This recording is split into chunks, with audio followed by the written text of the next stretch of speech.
आज Doubtnut app download करें। Doubtnut पर अपने सभी गणित, रसायन विज्ञान, भौतिक विज्ञान और जीव विज्ञान के डाउट्स का करो सफाया। बस प्रश्न की फोटो खींचो, एक ही प्रश्न को क्रॉप करो और तुरंत वीडियो सोल्यूशन पाओ। अभी डाउनलोड करें। हेलो एवरीवन, आज जो प्रश्न हम हल करेंगे वह है चरघातांकी क्षय का नियम क्या है। क्षय वक्र खींचिए, माध्य आयु की परिभाषा दीजिए एवं सिद्ध कीजिए कि रेडियो एक्टिव तत्व की माध्य आयु उसके क्षयांक की व्युत्क्रम होती है। तो सबसे पहले देख लेते हैं चरघातांकी क्षय का नियम क्या है। तो चरघातांकी क्षय नियम के अनुसार किसी भी क्षण रेडियो एक्टिव परमाणुओं के क्षय होने की दर उस क्षण उपस्थित कुल सक्रिय परमाणुओं की संख्या के अनुक्रमानुपाती होती है। अगर गणितीय रूप में देखें तो माना प्रारंभ में t बराबर 0 पर रेडियो एक्टिव जो पदार्थ हैं उनमें सक्रिय परमाणुओं की संख्या हमारे पास n0 है।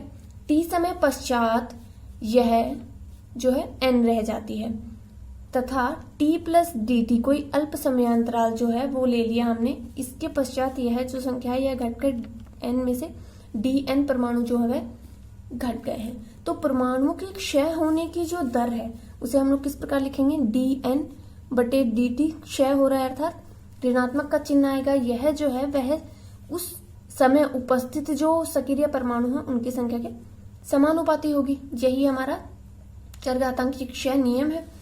समानुपाती का जब हम लोग चिन्ह हटाएंगे तो हमारे पास क्या आ जाएगा, माइनस लैम्डा n। यहाँ पर लैम्डा जो है वह क्षय नियतांक अथवा क्षयांक है। अब हमें क्या करना है, हमें क्षय वक्र खींचना है। तो यह जो वक्र है वह बचे हुए परमाणु की जो संख्या n है वह समय t के मध्य खींचा गया वक्र है। तो उसके लिए सबसे पहले हम लोग n व t में संबंध देख लेते हैं जो इस समीकरण से हम लोग निकाल सकते हैं। तो यहां से अगर हम लोग लिखें n को इधर ले आए तो dn बटे n जो होगा वह क्या हो जाएगा हमारे पास, माइनस लैम्डा dt हो जाएगा। अगर दोनों तरफ हम लोग समाकलन कर दें, समाकलन अगर हम लोग t बराबर 0 से t समय तक करें तो t बराबर 0 पर जो हमारे पास सक्रिय परमाणु की संख्या है वह n0 और t पर कितनी है, n है। तो ये हो जाएगा dn बटे n। तो 1 बट्टे n का जो समाकलन होगा वह क्या होगा, ln n होगा। सीमाएं रख देते हैं, n0 से n बराबर माइनस लैम्डा dt का समाकलन हमारे पास आ जाएगा t 0 से t तक। जब ऊपरी सीमा और निम्न सीमा रखेंगे तो हमारे पास आ जाएगा ln n minus ln n note बराबर माइनस लैम्डा t। अब ln का जो गुणधर्म होता है, चूंकि ln m minus ln n रूप में हो तो उसे हम लोग क्या लिखते हैं, ln m बटे n लिखते हैं। तो यही अगर हम लोग यहाँ पर लगा दें तो क्या आ जाएगा, ln n बटे n नोट बराबर माइनस लैम्डा t। ln को अगर बराबर के चिन्ह के उधर भेजेंगे तो वह किस में जाएगा, e की घात माइनस लैम्डा t में जाएगा तथा यहाँ से n बराबर क्या आ जाएगा, n नोट e की घात माइनस लैम्डा t। तो जब हम वक्र बनाएंगे, मान लीजिए कोई वक्र बनाए, क्षय वक्र है जो वह हमारे किन दो राशियों के मध्य है, जो बची हुई परमाणुओं की संख्या n है वह तथा समय t के मध्य। यह वक्र किस प्रकार का प्राप्त हो रहा है, चरघातांकी वक्र, मतलब e की घात माइनस x की प्रकार का प्राप्त हो रहा है। तो हम लोग बना देते हैं। हम जानते हैं कि घात माइनस x का जो ग्राफ होता है वह इस प्रकार होता है। तो ये जो है ये हमारा क्षय वक्र प्राप्त हो। अब हमें क्या लिखना है, मध्य आयु की परिभाषा लिखनी है, तो वह लिख लेते हैं। तो वह क्या होती है, किसी तत्व के सभी नाभिकों की आयुओं के औसत को ही हम क्या कहते हैं, मध्य आयु कहते हैं, जिसे हम लोग TA से लिखते हैं। बराबर क्या होती है, सभी परमाणुओं की आयु का योग बटे परमाणुओं की कुल संख्या। तो इसे हम लोग देख लेते हैं अब, क्योंकि अब हमें इसे क्षयांक के व्युत्क्रम के बराबर प्रदर्शित करना है तो उसके लिए हम लोग इसका मान निकाल लेते हैं। तो माना कि t बराबर 0 पर हमारे पास जो रेडियो एक्टिव तत्व है वो n0 है, कुल जो परमाणु है वह, तथा t समय पश्चात हमारे पास n परमाणु शेष रह जाते हैं। यदि अल्प समयांतराल dt में अगर हमारे पास dn परमाणु जो है वह विघटित होते हैं तो dn परमाणुओं की आयु का कुल योग जो होगा वह क्या होगा, t dn होगा।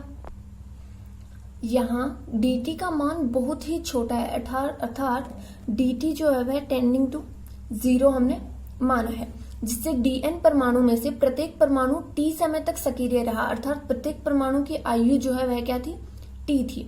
अब प्रत्येक रेडियो एक्टिव तत्व की आयु जो है वह 0 से अनंत तक हो सकती है।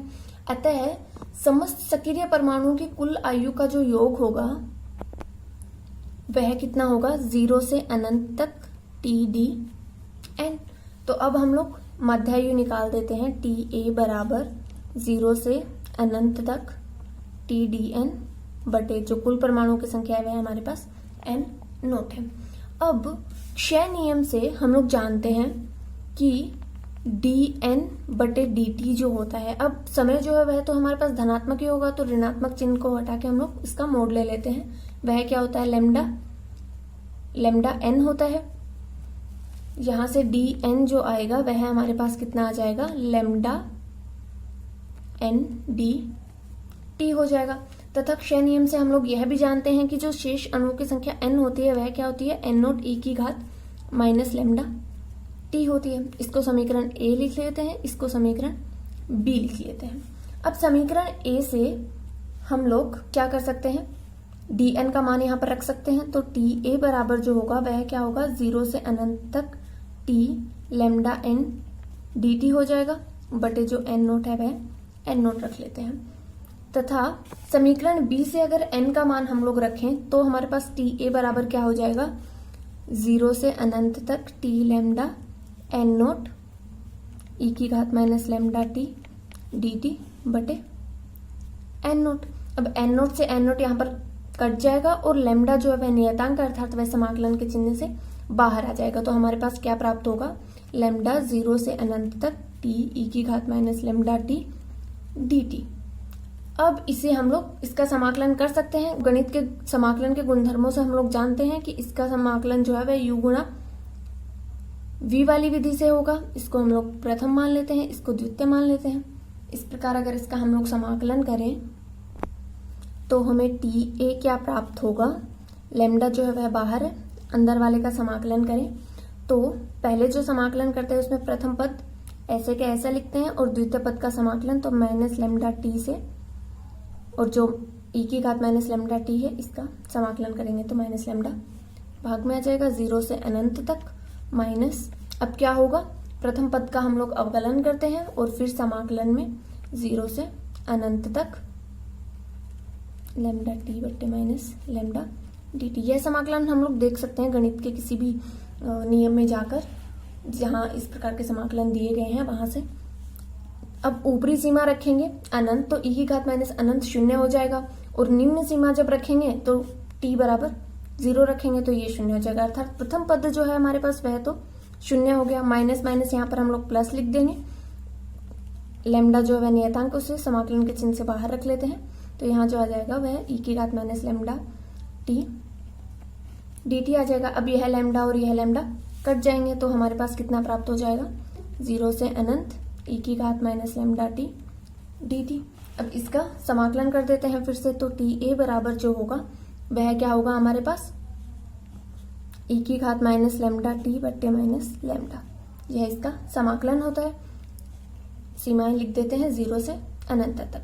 जब ये सीमाएं हम लोग रखेंगे तो हमारे पास क्या आएगा, चूंकि E की घात माइनस अनंत जो होता है वह 0 होता है और E की घात 0 जो होता है वह 1 होता है, तो हमारे पास यह मान जो प्राप्त होगा वह क्या हो जाएगा, 0 माइनस 1 बट्टे माइनस लैम्डा, अर्थात मध्य आयु बराबर 1 बट्टे लैम्डा प्राप्त हो जाएगी।